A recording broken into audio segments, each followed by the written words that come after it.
Hey everyone, welcome back to our channel How to Guide. On today's video, I'm going to show you how to join family in Bigo Live. It's very quick and easy, so let's get started. First, you have to open the Bigo Live app on your phone.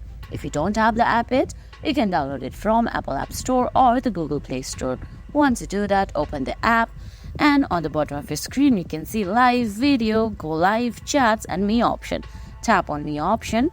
Once you tap on me option on your screen, you can see there's three shining icons. Check my VIP, family, and earn money. Tap on family, then you can see family list on your screen.